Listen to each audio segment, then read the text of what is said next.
The stadium was already trembling long before the moment happened. Not from noise alone, not from chance, not even from the electric tension that only the Champions League can create. No, this was something heavier, something historic.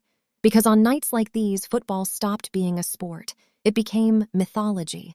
Under the floodlights of Turin, inside the colossal arena of Juventus, thousands of black and white scarves waved like storm clouds across the stands. The air carried expectation, pride, fear, hope.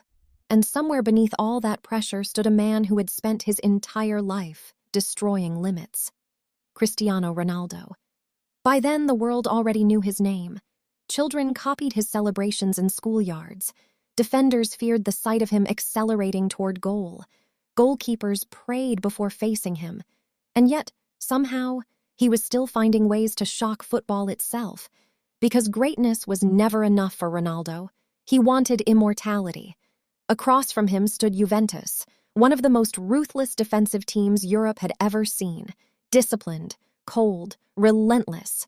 And guarding their goal was a living legend, Gianluigi Buffon, a goalkeeper whose presence alone could make strikers hesitate.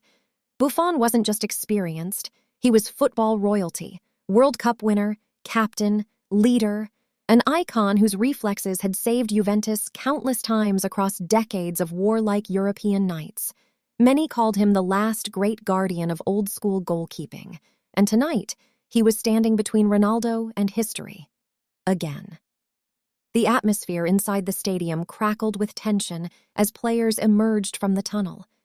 The Juventus fans roared like thunder. The Champions League anthem echoed across the arena.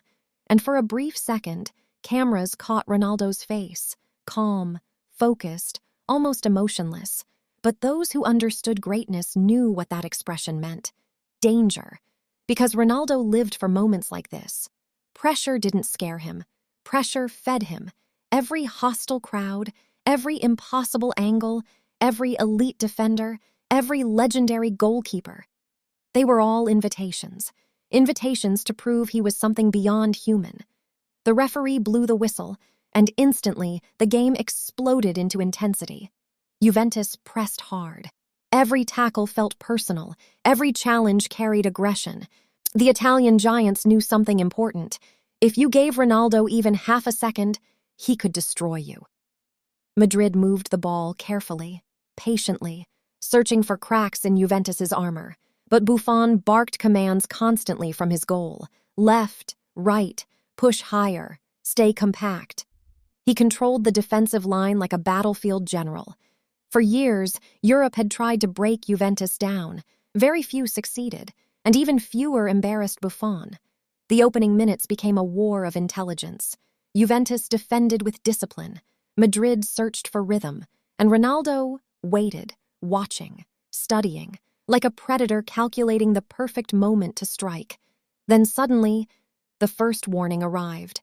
A quick movement down the flank. A dangerous cross whipped into the area. Ronaldo darted between defenders with explosive timing. For a split second, the stadium froze. He connected. The shot flashed toward goal.